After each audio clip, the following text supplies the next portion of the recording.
हाँ जी, तो दोस्तों T20 सीरीज खत्म होने के बाद पाकिस्तान की टीम जो है वो अब ओडीआई सीरीज खेलने के लिए रेडी हो चुकी है। पाकिस्तान की तैयारियां फुल ऑन अरूज पे चल रही हैं और सबसे बड़ी हंगामा खेज खबर जो निकल कर आई है वो ये आई है कि भाईजान बाबर आजम का कमबैक होने जा रहा है। जी हाँ, 8 महीनों बाद बाबर आजम को क्रिकेटिंग फील्ड पे देखेंगे हम लोग। इंटरनेशनल लेवल पे पाकिस्तान की जर्सी पहने हुए बाबर आजम हमें ग्राउंड पे दिखेंगे 8 महीनों के बाद। उनके साथ साथ मोहम्मद रिजवान की भी वापसी हो चुकी है और साथ में हमें नसीम शाह भी एक बार फिर से इन एक्शन दिख सकते हैं। पाकिस्तान का मुकाबला वेस्ट इंडीज एक बड़ी जबरदस्त किस्म की सीरीज होने जा रही है। ट्रिनिडेड का ये मैदान है और यहाँ पे मशहूर है कि भाई कोई बड़े बड़े स्कोर वाले मैचेस नहीं होते हैं, हाई स्कोरिंग मैचेस नहीं होते, बिल्कुल लो स्कोरिंग किस्म के मैचेस होते हैं, कॉन्टेस्ट होते हैं। तो देखने में मजा आएगा भाई। फंसी विकेटों के ऊपर किस तरह से बाबर और रिजवान वेस्ट इंडीज के बॉलर्स को जो है वो काउंटर करते हैं, ये देखने में मजा तो आएगा। खैर दोस्तों, खबरें कुछ बुरी भी हैं, जैसे कि फखर जमान जो है वो सीरीज से रूल्ड आउट हो चुके हैं इंजरी के बायस। तो उनकी जगह पे Abdullah Shafique as an opener खेल सकते हैं। अब सवाल फिर वही पैदा होता है कि भाई क्या होगी पाकिस्तान की प्लेइंग 11, क्योंकि अभी T20 में हमने देखा प्लेइंग 11 को, हमने बातें भी की, हमने बहुत सारे उसमें मामला भी देखे कि भाई किस तरह से पाकिस्तान मर मर के वो सीरीज जीता है। शुक्र है जीत गए, कुछ इज्जत बच गई, वरना हालात हमारे वो जीतने वाले नजर नहीं आ रहे थे। हैं उस सीरीज में हमारे जीतने वाले हालात नजर नहीं आ रहे थे। भला वो सुफियान मुकीम का, हारिस रऊफ का, जिन्होंने वो 2 ओवर अच्छे निकाले, उसके बाद मैच हमारे हाथ में आया। अदरवाइज हम T20 सीरीज भी ऑलमोस्ट हार ही गए थे। खैर, अब वेस्ट इंडीज ने जो स्क्वाड अनाउंस किया भाई, उसमें तो उन्होंने हमें कुछ सीरीज लिया नहीं है, हल्के हल्के उन्होंने खिलाड़ी अनाउंस कर दिए, लेकिन हमने अपनी पूरी फुल स्ट्रेंथ टीम भेजी है, जो कि शुक्र है, बड़ी अच्छी बात है भाईजान। हमारी रैंकिंग के हालात जो है उसको बेहतर करने के लिए हमें ऐसा कुछ कदम उठाने की जरूरत थी। खैर जी, अगर पाकिस्तान के स्क्वाड की बात करें तो वो तो यकीनन आप सभी को पता है, जिसमें जो जो खिलाड़ी हैं हम ऑलरेडी आपको बता चुके हैं। लेकिन अब प्लेइंग 11 पे बात कर लेते हैं। पाकिस्तान की प्लेइंग 11 क्या हो सकती है। फखर जमान इंजर्ड हो चुके हैं, तो उनकी जगह पे अब्दुल्ला शफीक मेरे ख्याल से तो भाई फुल ऑन फुल एक रिप्लेसमेंट बनते हैं। उनकी जगह पे यही बेस्ट रिप्लेसमेंट अवेलेबल है। अब्दुल्ला शफीक और साइम अयूब अगर हमारे ओडीआई में ओपनर होते हैं तो वन डाउन पोजीशन पे आएंगे द किंग बाबर आजम।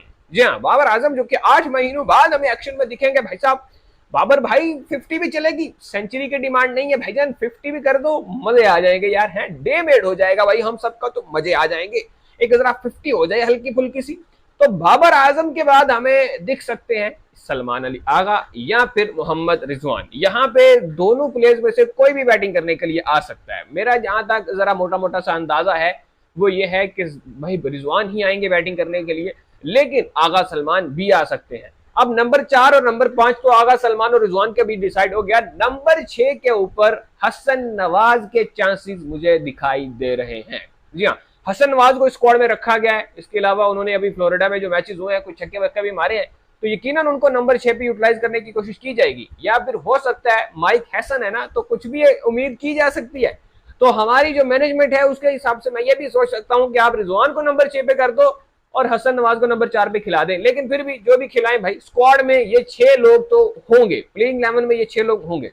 उसके बाद मोहम्मद नवाज दी ऑलराउंडर हमें दिखाई देते हैं, ज्यादा चांसेस हैं कि वो भी टीम में खेलेंगे। लेकिन मैं थोड़ा सा कंफ्यूज हो रहा हूं कि भाई आप यहाँ फहीम अशरफ के साथ जाओगे या मोहम्मद नवाज के साथ जाओगे, क्योंकि दोनों में से आप एक ही खिला सकते हो। जहां तक मेरा ख्याल है दोनों को खिलाना जरा ज्यादती होगी भाई, है जरा ज्यादती होगी कि दोनों को आप एक साथ खिला दो, ये जरा अच्छा नहीं लगेगा। उसके बाद जनाब हमें सुफियान मुकीम स्क्वाड में प्लेइंग 11 में खेलते हुए दिखाई देते हैं। अगर उनको ना खिलाया तो ये उनके साथ भी ज्यादती होगी। जी हाँ, उनको खिलाना भी बड़ा जरूरी नजर आ रहा है मुझे इस सीरीज में। इस प्लेइंग 11 में खेलते हुए वो दिखाई दे रहे हैं। इसके बाद हमारा ट्रियो इज बैक, जो कि हारिस रऊफ है, नसीम शाह है और शाहीन शाह अफरीदी है। बहुत ज्यादा चांसेस हैं कि यही तीनों हमारा पेस अटैक होंगे, यही लीड करेंगे और इन्हीं की जो है वो लीड में हम जो है वो ये सीरीज खेलेंगे। हम ये पहला मैच ओडीआई का खेलेंगे। ये तो भाई मेरे अंदाजे के मुताबिक प्लेइंग 11 थी। बाकी आप क्या कहते हो, किसको होना चाहिए टीम में और किसको नहीं होना चाहिए, या आप हमें कमेंट बॉक्स में बता सकते हो, अपनी राय बता सकते हो कि भाई किसकी जगह बनती है। हसन अली के हवाले से आप लोग क्या कहते हो भाई, क्या उनको टीम में होना चाहिए या हारिस रऊफ को रेस्ट देना चाहिए, या क्या मतलब इस तरह की जो भी सजेशन हो आप हमें अपना प्लेइंग 11 बता सकते हो। लेकिन जहां तक मेरा ख्याल है भाई कि पिछली मेरे ख्याल में 9 सीरीज ऐसी हो चुकी है ओडीआई की, पाकिस्तान वेस्ट इंडीज से एक भी नहीं हारा है। तो मेरे ख्याल से वो रिकॉर्ड कायम रहना चाहिए। जिस तरह से हमने मर मर के वो T20 वाली सीरीज जीती है ना, वो उस तरह से नहीं जीतो भाई, इसको जरा डंके की चोट पे जीत क्या हो है, जरा हेटर्स को भी जवाब मिले। बाबर आजम और रिजवान और ये जो हमारे लोंडे जो कि जरा आजकल जेरे अताब आए हैं, ये इनके पास मौका है भाई शाइन करने का। जरा इस सीरीज में रख रख के रन मारे ना, रन के हम बाहर लगा दें, ताकि फिर दुनिया को भी पता चले कि भाई बाबर आजम इज बैक। 8 महीनों बाद बाबर आजम का कमबैक होने वाला है, तो ये इसके लिए मैं ज्यादा एक्साइटेड हूँ भाई। बाबर आजम की बैटिंग देखने के लिए मैं ज्यादा एक्साइटेड हूँ।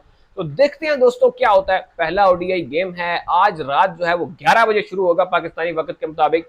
ये जो 8 तारीख है ना, इसको रात 11 बजे शुरू होगा। और फिर अगर आप जो है वो 9 तारीख को सुबह जल्दी उठ जाते हो फजर के वक्त, तो उस वक्त भी आप इस मैच को देख सकते हो, एंजॉय कर सकते हो। पीटी स्पोर्ट पे ये आपको लाइव दिखाया जाएगा। इसके अलावा बहुत सारे चैनल पे ये लाइव आ रहा है, विलो स्पोर्ट्स वगैरह, टीएनटी पे भी लाइव दिखाया जा रहा है। तो आप कहीं पर भी इस एक्शन को लाइव देख सकते हो। मजा आएगा भाई इस सीरीज को देखने में। ओडीआई की सीरीज वैसे ही बड़े लंबे अरसे के बाद पाकिस्तान की आ रही है, तो देखते हैं भाई क्या बनता है बात।